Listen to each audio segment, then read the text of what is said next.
what is marriage and why is it important anyway? This question has particular importance to me because my parents got divorced when I was young. And my wife and I have made a commitment that we will not say the D word in our relationship. The divorce word doesn't come up. We've been married for almost 28 years. But I have to ask this question. We look in our culture and we ask this question as well. What is happening to marriage? According to the latest data from the National Center for Health Statistics, in 2018, marriage rates hit an all-time low in North America, the most recently recorded year on record. But studies have also shown us that adults in the United States are increasingly postponing their idea and this concept of marriage. The study also indicates that a record number of youth and young adults are projected to forego marriage altogether. I remember when marriage wasn't just a trend, but something to be honored and cherished, and perhaps you do as well. Today, the biblical view of marriage, once considered the bedrock foundation for society, is now just an option for many. Some have said that marriage is just, an accessory to any relationship, and you can change it when you get tired or bored. I remember hearing the term starter marriages about 20 years ago when it first came out in Time magazine. These starter marriages, we were told, were to last about 5 years and get you prepared for your long-term marriage relationship. These starter marriages have become popular in our society, as have same-sex marriages, and our culture has embraced whatever two or more consenting adults want to do, they can do. How many times have you heard it said that God is love and therefore God would never want to deprive two or more consenting adults, regardless of their sex, of a relationship? So, why get married anyway if there's a chance that you might not stay together? In all this confusion, it begs the question again, who came up with the idea of marriage and why does it matter in the first place? Let me just say right out of the gate, to alleviate any confusion, that God created marriage and therefore He gave us marriage, but it could be different than what you might think. Because God created the idea of marriage, He wants us to be healthy and to set healthy boundaries and expectations for us.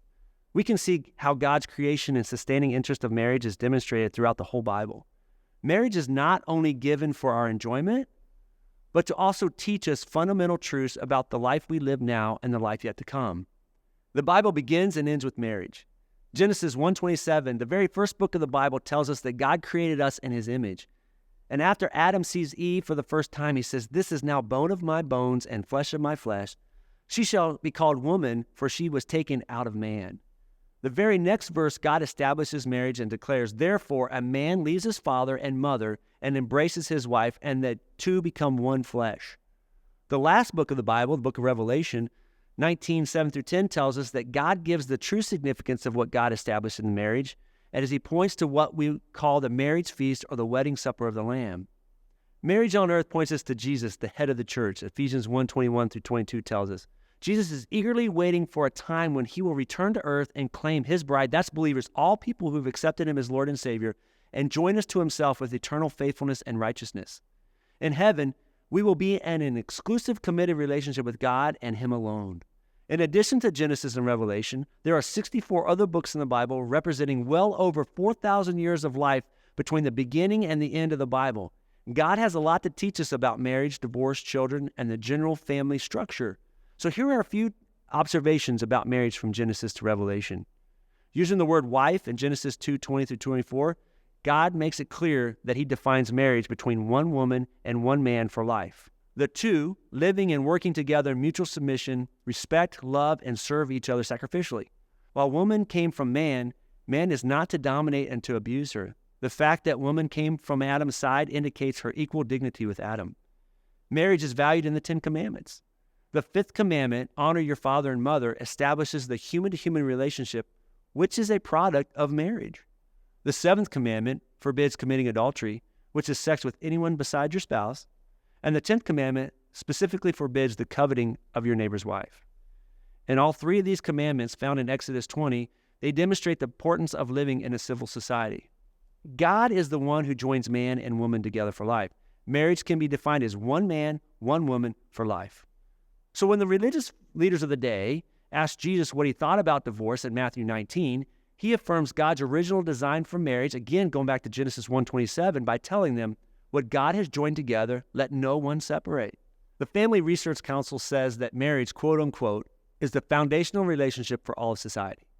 All other relationships in society stem from the father-mother relationship, And these other relationships thrive most if that father-mother relationship is simultaneously in both a close and a closed husband-wife relationship. In counseling, I like to look at it like this. Think about a triangle. God at the top, man, woman at the bottom. And the best way to get close to each other is to get closer to God. So the closer you get to God in your relationship, the closer you get to each other.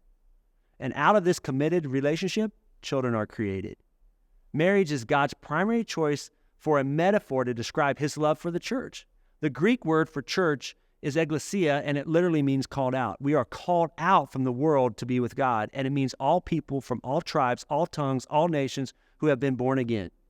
And in the Old Testament, God didn't establish a relationship with Israel by a contract. No, he chose something deeper. He chose a covenant relationship.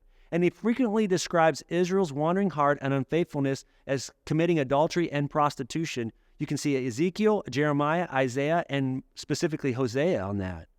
The New Testament, which is the fulfillment of the Old Testament, uses the husband and wife relationship to depict Christ and his love for the church.